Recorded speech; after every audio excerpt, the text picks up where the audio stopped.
তাই সবার কাছে অনুরোধ, আগে কথাগুলো একটু শুনে যাবেন। এই দেশটার জন্য যেই মানুষটা স্বামী সন্তান হারা হওয়ার পর আপোষ করেন নাই, বেগম খালেদা জিয়া, মৃত্যুর সাথে তিনি পাঞ্জা লড়ছেন। যে কোনো সময় হয়তো কোনো একটা খারাপ খবরের জন্য আমাদেরকে অপেক্ষা করতে হবে। আমরা প্রাণ ভরে দোয়া চাই, আল্লাহ যেন দেশের প্রয়োজনে মানুষটার দীর্ঘ দীর্ঘ হায়াত দিয়ে দেয়, বলো আমিন। বড় দুঃখী মানুষ, কিন্তু আপোষ করেন। দেশটাকে হৃদয় দিয়ে ভালোবেসেছেন। আপোষ করলে সোনার চামচ মুখে দিয়া রাত দিন কাটাইতে পারতেন। জেলখানায় গিয়েছেন, নিজের ছেলে হারিয়েছেন, স্বামী হারিয়েছেন, তারপরও মানুষটা আপোষ করলেন না।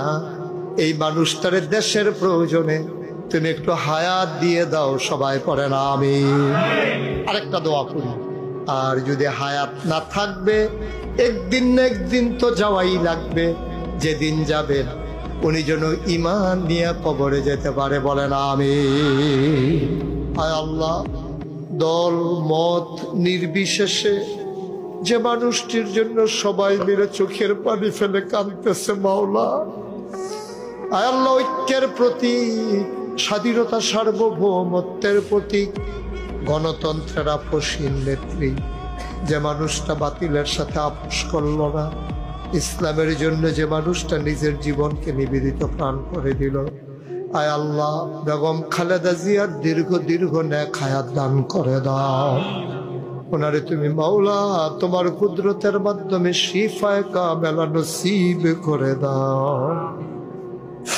বড় দুঃখী মানুষ মাওলা, রব্বে কারীম, তুমি মাওলা তোমার বান্দিকে কবুল আর মঞ্জুর করে না।